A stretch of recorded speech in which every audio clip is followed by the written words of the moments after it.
Good afternoon, everyone. My name is Sachin. I welcome you all to sixth episode of Officers Talk at PathFinderIAS Club. Our today's guest is old friend of mine. We used to study in the same library in Pune. Let me formally introduce him. Nivrutti sir is graduate in engineering from Savitribai Phule Pune University. After graduation, he has worked in private sector for a couple of years before starting for civil services. Sir has cleared UPSC CSE 2016 with sociology as his optional subject. And since then, he has mentored hundreds of the students in Pune and in Delhi. He has taught various subjects also in Pune and Delhi. Sir, we are fortunate to have you here today. And with this, I welcome Nurti sir to talk to all of us on today's topic, that is GS3 and GS4 writing tips for the mains. Yes, sir. Thank you, Sachin. Yes. So basically, GS3 and GS4 both are very scoring papers, regardless of UPSC's marking methodology, which changes every year. So regardless of that, we'll focus on how to maximize your score in GS3. I have been like decent scorer in GS3 for the one reason that I have understood what UPSC demands in GS3. For every paper in UPSC, there will be a different strategy. We need to have a differential approach rather than one size fit all approach. So in GS3, I feel that your answer should contain facts. I will substantiate my talk with some facts or some examples. Suppose we are writing an answer on inclusive growth, and you have to write answer for 50 marks. I know that everyone who is preparing for UPSC has enough content for this, but having enough content and having adequate content to score more marks. So how will do that? You are having multiple dimensions for inclusive growth, like social dimensions, economic dimensions, political dimension, cultural dimension, environmental, science and technology. So many dimensions are there, but each and every point you have to substantiate with fact. Everyone will quote only about Oxfam report, which talks about how 1% people in India or the world capture 73% of wealth. This is a very famous report, but this is just a single dimension of inclusive growth.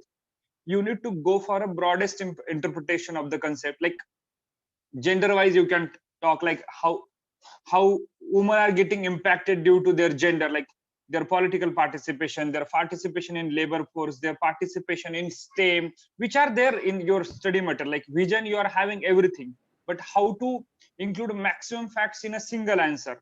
Don't over bombard, but I will say that at least go for minimum things. Minimum things in the sense that social dimension, 2-3 facts. Then economic dimension, 2-3 facts. How many people are engaged in agriculture? What is this disguised unemployment? Then you can go for manufacturing. What is this missing middle problem? Premature industrialization leading to lack of inclusive growth. So all these aspects which are present in your study material, which are present in authentic document like economic survey, we need to incorporate them. Challenge is not that you are not having content. Challenge that you are having too much content, and out of that you need to filter out the relevant points so that you can score maximum. So in a such a way that I feel that in GS3 we should include as many facts as possible to substantiate your claim. That will be the very good strategy to score, because I feel that UPSC is asking nowadays very general question. So too many generalist questions or question which is very general, it's very difficult to score because it's an open-ended question. All over India, everyone knows the answer. If any specific question from current affairs is there, unless and until you have read that, nobody will answer that perfectly. But question like inclusive growth, which is very open-ended, or there was one question I think in 17 or 18, how biotechnology has actually contributed to the welfare of farmers or contributed to the India. You can say this is a very open-ended question. So in these cases, you need to include as many dimensions as possible, like how biotechnology is contributing to agriculture. Just don't limit yourself to BT cotton. There are so many other things which we need to, how biotechnology is contributing to human welfare, like recent technology, genome editing, which we read for prelims, but we never thought that from mains perspective. So what I want to suggest is that everyone is having enough knowledge. Because of that, we are clearing prelims, we are clearing mains. But how to clear mains or any exam with good margin, I think that will be enriching your content. And to enrich your content, try to use your data judiciously. Like economic survey is a very good document. Just don't go for summary.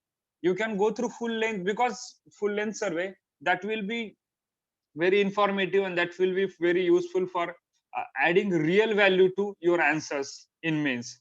Then yes, vision, mains 365 or any other classes material which we guys are referring, I think that will be helpful, but try to link it with the syllabus.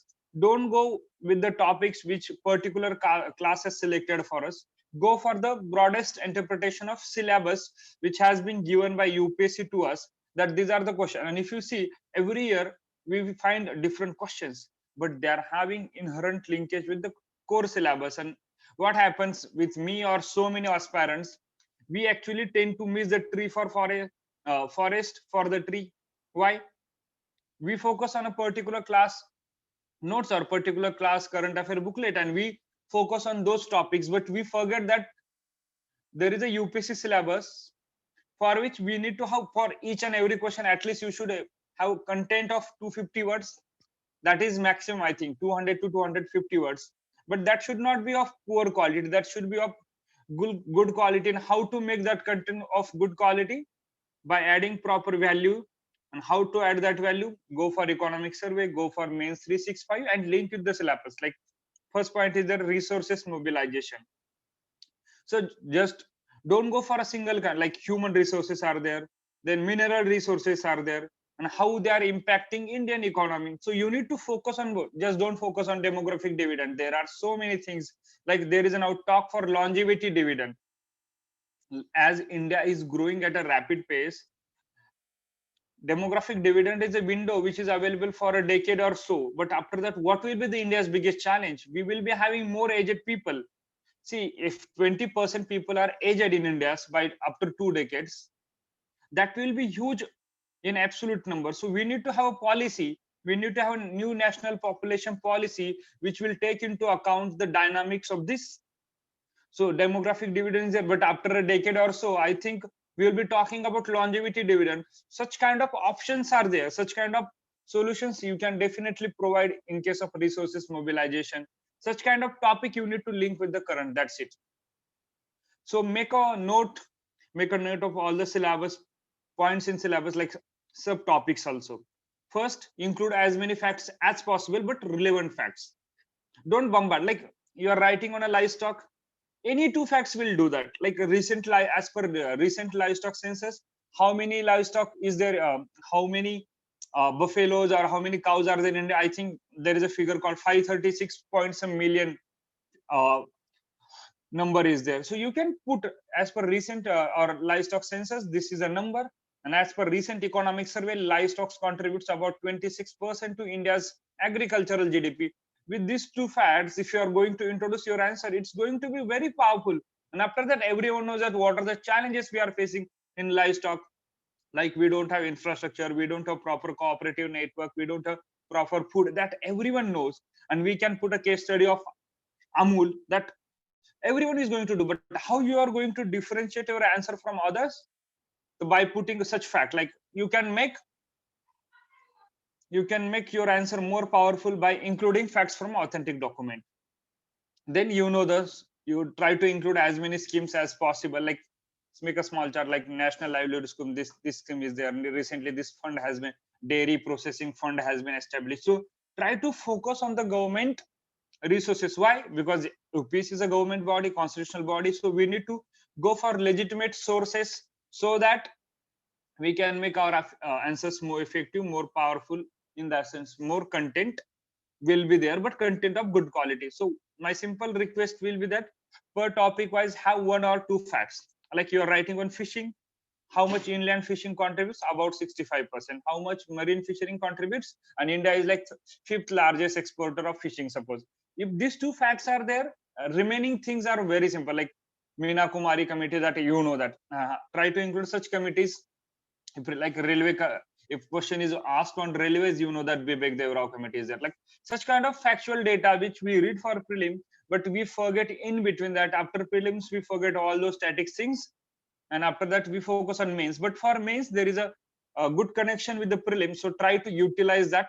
That will be very good thing. So factual data, such committees has to be there your answer in GS3. Otherwise, contents will seem very generic, and it becomes increasingly challenging if UPSC is asking more general question, which is a trend nowadays. So make your answers more specific by making good use of facts. And then yes, 3-4 current affairs related question will be there in GS2, GS3, or whatever subjects. So for that you need to have good hold or mains 365, or if you're reading newspaper, that will be well and good. I think that will suffice your GS3. In GS3, yes, GS3 is a very heterogeneous paper and it's very easy to handle. Why? They will ask some question, 6 to 10 question on agriculture and core economy. Then they will ask 1-2 question on environment. They will ask 2-3 question on science and tech. They will ask some question on security, and they will ask some question on disaster management. So you know that for each and every topic like disaster, we are having particular vocabulary. We know that in environment we have read Shankar IS for prelim, so we are having basic content is good. Like they are asking question on biodiversity. We are having so many protocols and conventions signed by government of India, or which are there in the domain. We can use them good in a good manner. So this is how I think GS3 important thing is a broadest interpretation of the syllabus, inclusion of facts from authentic data document like economic survey or any PIB kind of thing can be included, and make your answer little bit solution oriented. Like if livestock challenges there, what we are doing or what we can do, that definitely we can we can focus more on R&D. Like artificial insemination is there, but we are not able to penetrate to the grassroots level. Such kind of things can be included. So your answer has to be your conclusion has to be solution oriented. Try to give way forward in most of the questions wherever it is possible. Include facts relevant to the point. I think that will be more than enough to score good marks in GS3. It's a very easy paper, though this year UPSC hasn't given good marks, but person who is scoring 90 this year must have scored very well in 18. Suppose you are scoring 120 in 18, that has become 90. That really doesn't matter. I know that normalization has affected so many people, but that those who are supposed to be the topper, they are topper, or those who are supposed to score less, they have scored less. So don't fall in that trap that GS3 UPSC has given so many less marks in GS3. No, this happened I think with ethics in 2017. Each and every year UPSC will be doing this. That is not in a hand, but what is in a hand, making your answer very effective. Content has to be rich, and how to make your content rich, I think I have made myself absolutely clear that go for authentic document like economic survey. And this is what GS3 is all about.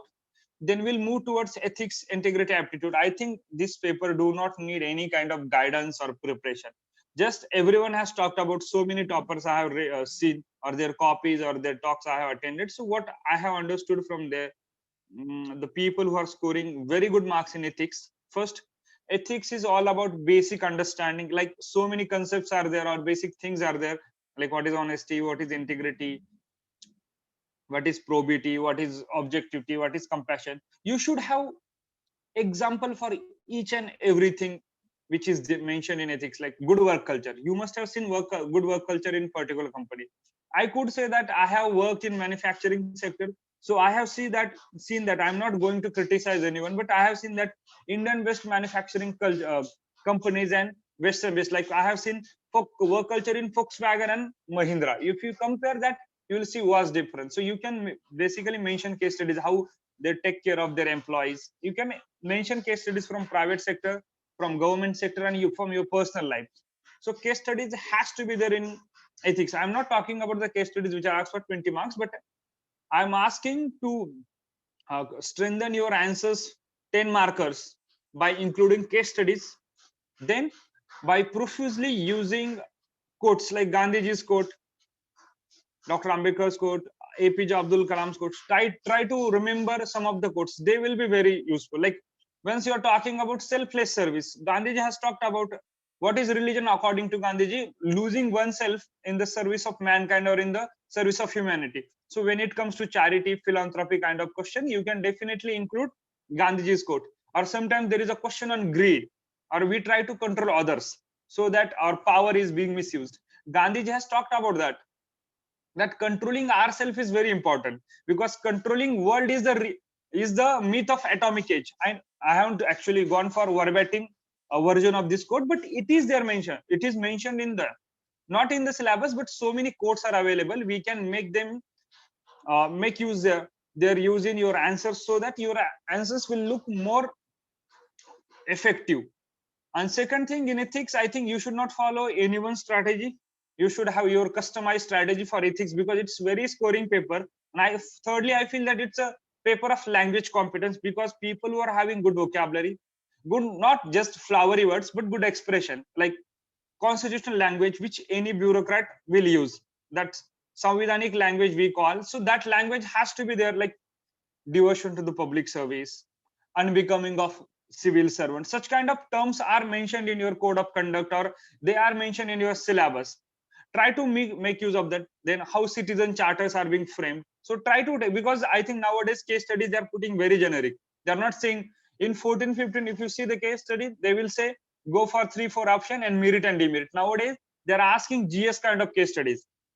Like there will be case studies related to social issues, like manual scavenging is a big problem. So how you, as a DM of a particular district, uh, how you'll solve this problem? It's a very open-ended question. So in this case, suppose you are having any case studies available, or how you can solve the problem of untouchability. I know that everyone has read that in newspaper that some DM actually ate the food cooked by a Dalit woman, which was being rejected by upper caste children's.